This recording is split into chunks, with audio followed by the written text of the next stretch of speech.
안녕하십니까. 내년에 예산이 올해보다 그 8.1% 증가된 728조 규모로인데 이거 편성이 됐다. 야, 참 이게 심각합니다. 이 이재명 좌파 정권이 미래 세대를 약탈해가지고요, 완전히 막 빚잔치를 벌이고 있습니다. 그래가지고 이제 이거 어떻게든 지방선거를 한번 이겨보자, 이런데 이거 선거용 매표 행위를 하고 있습니다. 우리 건전재정은 완전히 이제 무너졌고요. 그냥 포퓰리즘이 완전히 고삐가 풀린 개망나니처럼 이게 막 마음대로 이게 포퓰리즘 정책을 하고 있습니다. 이 좌파들이 돈을 아무데나 펑펑 뿌리고 있습니다. 표가 되면. 이재명이 이 자각이 뭐라 했냐면, 아니 옆에 옆집에 있고 곡식 종자 있잖아. 농사를 지려면 종자가 있어야 되니까 이거는 이제 몇 대박 빌려서라도 농사 잘 지가 몇 배 수확을 하면, 그러면 나중에 씨앗 다 갚아주고 종자, 그 다음에 이거 남는 거 아니냐, 이런 말도 안 되는 소리를 짓거리면서, 아무리 확장 재정을 해도 이게 유분수지. 어떻게 요즘 같은 경제 어려울 때 8.1%를 정해 간다. 수입은 안 나오죠. 왜냐하면 이게 경제가 어려우니까 법인세나 세금이 거칠 일이 없잖아요. 그러면 전부 빚내가지고 부채만 엄청나게 늘어나는 심각한 상황이다, 이렇게 봅니다. 근데 문제는 이제 이걸 국회에서 또 막을 사람이 없어요. 예를 들어 윤석열 정권 때 이렇게 예산을 짰으면요, 민주당이 개 난리 치가지고 국회에서 다 삭감하고 자르고, 자기들이 검찰 예산 영원 만들고 대통령실 예산도 영원 만들고 감사원 이런 짓거리 했잖아요. 근데 이번에는 이렇게 하면요, 국회까지 장악하니까 도저히 견제를 할 수 있는, 막을 수 있는 장치가 없다. 이것만 해도 이게 심각한 상황입니다. 항상 좌파 정권 때 이런 식으로 예산이 폭증하는 거예요. 쓸데없는 단체에 막 그냥 물 쓰듯이 세금을 퍼주니까, 쓸데없이 좌파들 단체에 막 그냥 퍼주니까 이런 일이 벌어집니다. 실제 이렇게 많이 정액된 게요, 언제냐면 이제 문재인 때 그래. 문재인 때 2020년에 9.1% 올랐다. 문재인 때 9.1%. 그러기 문재인이가 퇴임할 때도 그때도 8.9%. 이런 식으로 좌파 정권 때 예산이 폭증을 합니다. 그래서 이제 부채가 엄청나게 늘은 거예요. 박근혜 대통령이 물러났을 때 2018년에요. 박근혜 대통령이 물러날 때 우리 국가 부채가 2018년 기준하면 거의 한 33% 이런 식으로 그때 아주 건전했습니다. 박근혜 대통령까지는 이제 33.9%였거든. 2018년 기준으로. 2018년.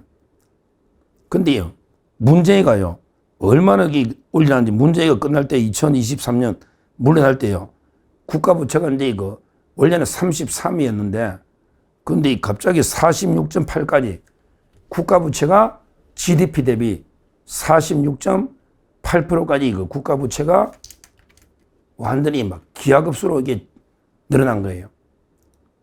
심각합니다. 그리고 이번에 이런 식으로 이재명이가요, 이런 식으로 올해 8.1% 하고요.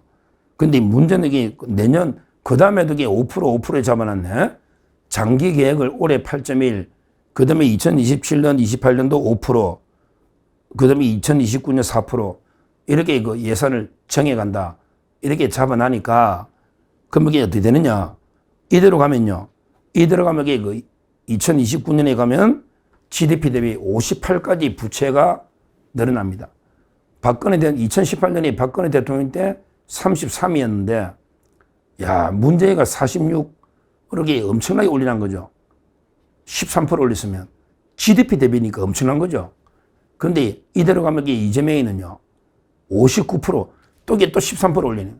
야, 참 GDP 대비 부채 비율을 문재인가 13, 그 다음에 이재명이가 또 13, 이래 됩니다. 아니, 뭐, 다른 나라하고 비교하면 뭐, 그렇게 GDP 대비 양호한 거 아니냐, 이건 모르는 소리입니다. 왜 그러냐면, 이게 우리나라는 다른 나라하고 부채 구조가 틀려요. 제가 몇 번 이야기했죠. 우리나라는 이게 그 공기업이나 공공기관의 부채가 엄청나게 많은데 이게 안 잡혀 있는 거예요. 공공기관의 부채가 엄청나다고, 우리나라는. 공기업이나. 거기다가 이게 연금이라든지, 연금 있잖아요. 이런 게 전부 이게 부채 아닙니까? 왜 국가가 이게 돈 갖다 써버리고 다 보조해 주되거든요. 공무원 연금이나 군인 연금, 이런 데 교직원 연금, 이것도 이게 다 국가 부채입니다. 이런 식으로 이게 국가가 이게 세금 책임질 거 하면 저는 지금도 이게 우리나라가 100% 훨씬 넘는다. 이렇게 보고 있습니다. 다. 하여튼 심각한 상황이다. 이렇게 봅니다. 더군다나 이게 또 우리나라가요. 인구가 구조가 이게 급격히 바뀌고 있잖아요. 태어나는 사람이 뭐 출산율이 30만이 안 되니까 제가 태어날 때는 이게 120만이었거든요. 70년생 120만.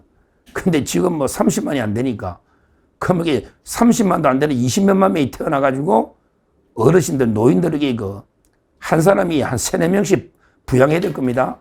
노인 인구는 이게 늘어나잖아요. 그러니까 인구가 노령화되면서 청년이 일하는 젊은 청년이 없으니까 앞으로 이 부채를요, 누가 어떻게 갚을 겁니까? 이재명이야 죽고 나면 이게 끝나지만 이 부채를요, 인구도 얼마 안 되는 게 우리 미래 세대가 도저히 이 천문학적 부채를 어떻게 갚을 겁니까? 안 갚고 계속 유지하면요, 어떻게 된다? 이자만 나가는 거예요. 그럼 이게 진짜 필요한 일을 못 합니다. 이자만 계속 천문학적 비용으로 나가면요, 실제 예산이 필요한 사업을 할 수가 없는 이런 심각한 상황이 됩니다. 하여튼 이 좌파들이 들었으면 이런 일이 많아요. 지금 제가 여기 자료를 보니까 이런 심각한 나라들이 좀 있네. 일본이 보면 그렇죠. 일본이 그래도 일본은 달러 보유고는 엄청나게 많은데, 근데 일본도 잃어버린 뭐 20년 뭐 이러면서 국가 부채가 확 늘었거든요. 그래서 일본이 보니까 뭐 GDP 대비로 치면 엄청나게 부채가 높아요. 236%. GDP 대비 236%. 일본의 부채가 1경 2천조랍니다. 경입니다. 경. 1경 2천조. 와, 부채가. 그러니까 이제 일본도 뭐 잃어버린 20년 이렇게 이자만 낸다고 이게 완전히 등골이 휘는 거죠. 더 심각한 건 프랑스는 이제 뭐 아예 IMF에다가 구제금융 해야 될 정도. 프랑스의 부채가 3조 3천억 유로입니다. 유로. 유로가 이게 달러하고 비슷하잖아요. 한 1,400원 하죠. 좀 더 하나? 제가 요즘 유럽에 안 가봐가지고. 하여튼 3조 3천억 유로입니다. 프랑스가. GDP 대비 114%. 근데 구제금융을 할 정도로 이게 프랑스가 심각하답니다. 근데 우리나라도 이게 저는 100% 넘다 보거든요. 프랑스가 114%인데요. 우리나라는 이게 국가 부채만 아까처럼 이게 뭐 59조 어쩌고 해도요. 그런 게 다른 부채들이 워낙 많기 때문에 정말 심각하다. 이렇게 봅니다. 근데 예산도 그래. 자기들이 뭐 온데게 한 거 보니까요. 이런 예산이 많이 늘었네. R&D, 뭐 자기들이 뭐 AI 한다고 R&D 한다고 그 예산을요. 35조. 그래서 이제 19.3% 늘린 거야. 아니, 이재명이 가기 뭘 AI나 한다고 참 이게 윤 대통령 연구비 줄였다고 연구비 확 늘려가 20% 가까이 늘려서 뭐 이게 퍼주는데요. 그런데서 이게 뭐가 제대로 연구가 나옵니까? 왜냐하면 이게 서울대 우수한 사람들 전부 기업들이 외국 나가거든요. 서울대 교수들이 외국 간 사람이 올해 엄청나게 많아요. 그런 게 통계가 있습니다. 우리나라에서 이게 뭐 혁신이 됩니까? 뭐든 이게 규제나 발목 잡아가 뭐 됩니까? 돈만 이게 뭐 퍼준다 해서 뭐 노벨상이 하나 놓습니까? 뭐가 놓습니까? 그게 35조. 와, 엄청나네. 더 황당한 게 아동수당 있잖아요. 이재명의 대선 공약 아동수당을 35조를 준답니다. 아동수당. 그러니까 이게 어떻게 되느냐? 그러면 이게 18세까지 준다든가? 야, 18세가 아동입니까? 아동수당을요, 완전 미성년자 다 주네. 몇 살까지 주는데 아동수당이 35조로 늘어났습니다.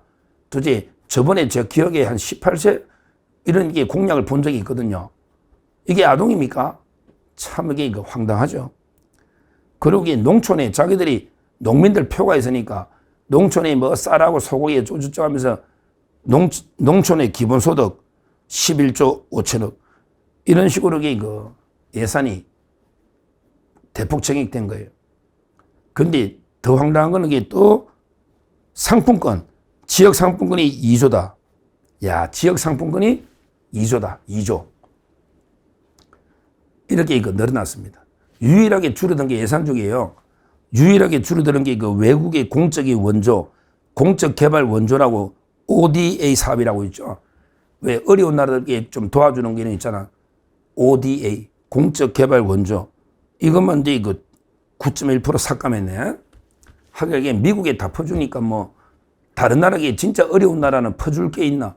9.1% 삭감을 했습니다. ODA 예산이. 그럼 국제사회에 우리 이미지만 나빠지는 거죠. 국제에 원조해 주다가 이게 9.1% 삭감이 됐다. 왜? 근데 여기 미국에는 다 퍼주고요. 5천억 달러나. 근데 다른 나라, 어려운 나라들 도와주는 거는 우리 삭감이 돼가. 이러가게 우리나라, 과연 이게 어떻게 국제 여론이 어떻게 되겠습니까? 이재명이 하는 짓이 이런 짓을 하고 있다. 하여튼 결론적으로 예산이 터무니없이 8.1% 뭡니까? 경제는 이게 더 침체하는데 완전히 씨앗, 종자에게 빌려와가지고요. 결국은 씨앗, 종자도 다 날리고요. 농사에 수확이 있어야지 은발이 오줌 넣듯이 미래 세대 끌리게 역탈해가 뿌리는데 흔적도 없이 싹 녹아 없어지잖아요. 우리 옛날에 코로나 때 문재인가 몇백 조 뿌리는데 빚만 늘었지 흔적이 있습니까? 아니 문재인가 몇백 조 뿌리는데 왜 지금이 제일 어렵냐? 모든 통계가 지금이 제일 어렵습니다. 그래서 이재명이가 또 빚내가 또 몇백 조 뿌린단 말이야. 그럼 이게 또 몇 년 지나면 지금이 제일 어려워. 지금이 제일 어렵다고. 이런 식으로 돈을 생산적이지 않은 말도 안 되는데 그냥 막 뿌리니까 결국에 아무런 성과는 없이 이런 식으로 계속 최악의 경제난이 벌어지고 있는 겁니다. 실제 진짜 돈을 제대로 써가지고 기업이 창의적으로 일하도록 해가지고 이제 삼성전자, 엔비디아 같은 회사 몇 개 키우면요. 그럼 이게 나라가 좀 살아날 텐데 제일 잘난 게 대만이죠. 대만 1인당 소득이 4만 불 넘어서가지고 우리를 앞질렀다. 대만의 GDP 성장률이 우리나라 0점대거든요. 우리나라 0점대 성장률입니다. 내년에 목표가 1%대예요. 1%. 근데요. 미국도 우리 3.3, 미국도 3% 이상 성장하고요. 대만은 거의 두 자릿수에 가까울 정도로 급성장을 합니다. 그러니까 TSMC라는 회사 하나가 대만을 먹여 살리는 거예요. 우리나라도 그런 기업이 삼성전자 잘 나갈 때. 근데 지금 다 어렵잖아. 워낙에 규제가 심하니까. 결국은 이제 경제는 경제대로 다 망쳐놓고 빚내가지고 예산막이 잔뜩 내려서 완전히 미래 세대에 끝난 비폭탄을 투하해버리는 이게 심각한 이재명 좌파 정권의 포퓰리즘이다. 이렇게 말씀드리고 이걸 국회에서 어떻게든 삭감하고 막아내야 되는데 지금 이제 워낙 숫자가 안 되니 심각한 상황이다. 이걸 우리 국민들에게도 제대로 알려서 국민들이 이재명 정권을 반드시 심판하도록 제대로 국민께 알려서 호소해야 되겠다. 그래서 제가 방송을 하는 겁니다. 하여튼 심각한 예산, 부채. 지금 이대로 하면 문재인에 이어서 다시 한번 엄청난 국가 부채가 늘어나는 완전히 심각한 파산 상태가 벌어질 수 있다. 다시 한번 엄중 경고하고 어떻게든 이재명 좌파 정권을 끌어내려야 이걸 막을 수 있다. 이렇게 말씀드립니다. 감사합니다.